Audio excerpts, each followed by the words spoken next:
Here's how I used SL modes to compose a music track. Step 1. I forced myself to create a chord progression in a scale I don't normally use. In this case, I chose C melodic minor. And after exploring the chords this scale offers me, I decided to use C minor, E flat major 7 with a flat 5, and G7 dominant with a sharp 5. Step 2. I added the chords to composer mode. I will use this later to export a MIDI file. Step 3. I decided I want to leave the C melodic minor scale and jump to a different scale entirely. I will use SL modes to find a scale with 5 notes in common. After experimenting, I decided I will jump to the D sharp harmonic major scale.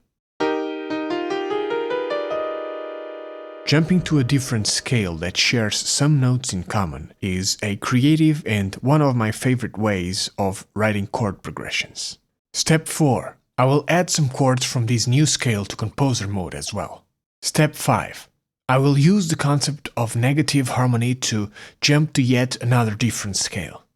If you don't know what negative harmony is, you can always watch this video on my channel. In this example, I will use the circle of seconds to come up with a negative scale that truly sounds nothing like the D sharp harmonic major. The result is the E Phrygian major scale. The transition to it will sound disconnected, but that is the feeling I am looking for. Step 6. I will add some chords from the E Phrygian major scale to composer mode. Step 7. I will now play this chord progression using the scale mode to get a feel for how it sounds.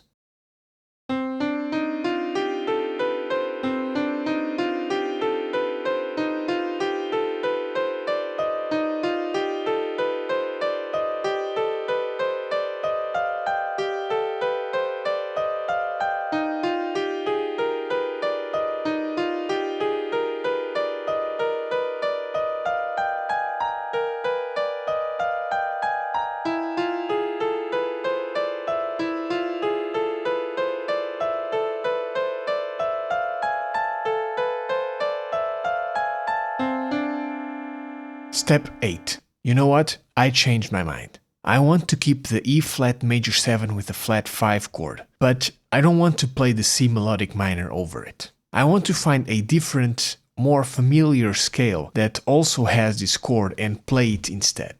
So I will use the filter function. We know that the notes that comprise the chord are E flat, G, A, and D. So we will use the filter to find a scale that contains these notes as well.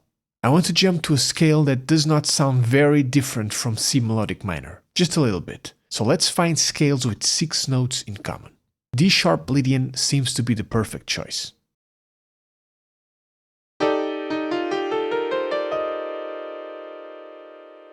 Step 9. I will add the chord from this mode to composer mode and delete the previous one, using the appropriate buttons. Actually, you know what else? I also want to replace the G7 dominant with a sharp 5 chord with a more familiar G minor chord from that same D sharp Lydian scale. So we repeat the same process of adding it to the composer mode. Step 10. Now that I have a chord progression that sounds good to me, I will export it as a MIDI file and import it into my DAW. This is how it sounds like.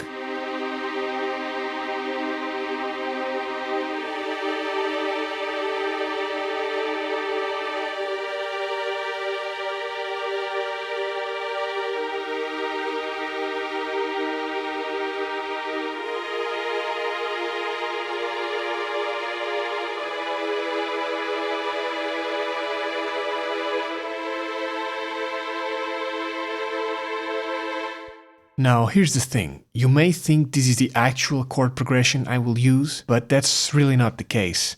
I could do it that way, but in this case, most of these chords represent a music section, like verses, pre-chorus, chorus, and then section B. Also, as I explained previously, section B changes abruptly into a key signature that is not really related to the previous parts of the song. So we will have to be creative and find ways to transition from section B to the verses again, in a way that sounds more or less natural. Pay attention to see if you notice that transition happening. Step 11 is to write the actual music. Here I'll just snap my fingers and it simply appears from nowhere, of course. And step 12 is to show you the final result. So here we go.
SL Modes. Let your music change the world.